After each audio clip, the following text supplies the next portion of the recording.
जय मिथिला, राधे राधे।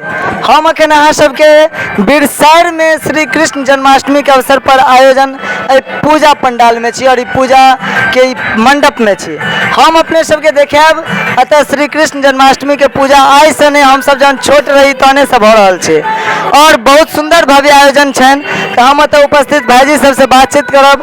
सब आदमी भाईजी प्रणाम, अपने के हमरा चैनल पर स्वागत है। प्रणाम, हम स्वागत है हमरो प्रणाम करा। बिरसैर गाँव में अहाँ सबके स्वागत है।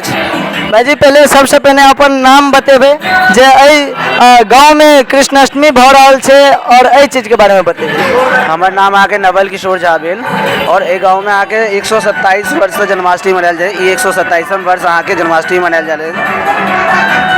127वां वर्ष से जन्माष्टमी भ रहल छै और कहा चाहब जे ई जे अपना सबके बीच पूजा भ रहल छै ए के 127 वर्ष से इह तरह से भ रहल छै। देखियो एत जहन स्टार्ट भेले तो जे साधन रहे, जे संसाधन रहे, ओहि के माध्यम से पूजा स्टार्ट भेल रहे और ई दिन प्रतिदिन विकसित भेल जा रहल छै। और अगर अहाँ पिछला साल सबके देखे देबै तो हर वर्ष एक नव भव्यता के संग और हर वर्ष एक नव नव आयोजन के संग एत नया नया कार्यक्रम सब स्टार्ट होइ छै, जेमे हमर सबके हरदम सदिखन प्रयासी रहैए कि हम सब की अपन ई जन्माष्टमी में की नया से नया करिए और केना हमर सबके जन्माष्टमी भव्य होइत जिला में जेना एखन 1 नंबर पर आबि रहल है तो एकरा सबके हम राज्य में कम से कम पहुंचा दिए ताकि नीक से नीक जगह पर हमर सबके नाम पहुंच जाए।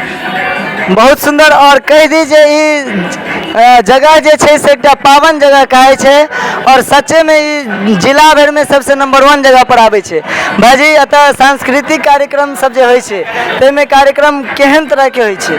सब रंग के होइ छै, मतलब कि जेना कि कार्यक्रम रहे भक्तिमय रहे तऽ पब्लिक के लेल भोजपुरी गीत प्रदान होइ छै, लेकिन नहि हेबाक चाही, लेकिन पब्लिक के डिमांड के लेल होबऽ पड़ै छै। तऽ आइ काल्हि के जमाना वएह छै तऽ किछु नहि कऽ सकै छियै, पर जे मजा मैथिली में गीत छै ओ कोनो और में नहि छै।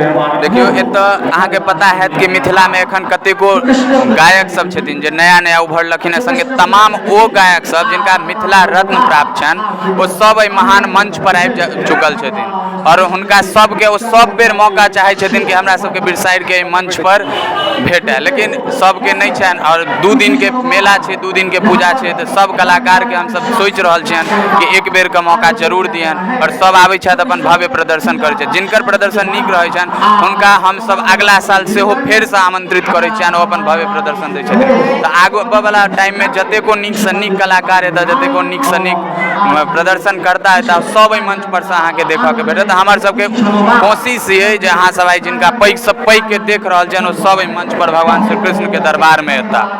चलू ई तो बहुत सुंदर बात है, सौभाग्य के बात है, खास करके बिरसैर गाम और ई मधुबनी जिला के एकटा एहन क्षेत्र जे पूरा अहाँ के शिक्षित व्यक्ति सब छथिन। ई गांव भगवान श्री कृष्ण के आशीर्वाद से फलल फूलल गांव छै और विशेष अहाँ सबके हम दर्शन करा रहल छी। अपने सब भगवान के देखबेन और भगवान के दर्शन करबेन और अपने सब भगवान के दर्शन करू। और अतः विशेष रूप से हम कहना चाहब जे सब आदमी साँझ के समय में अवश्य आओ, भगवान के दर्शन करू, पूजा अर्चना करू, संध्या भजन करू और अतः कार्यक्रम से होते से कार्यक्रम के भरपूर आनंद उठाओ। और अपने सबके हम और विशेष बातचीत आगे कर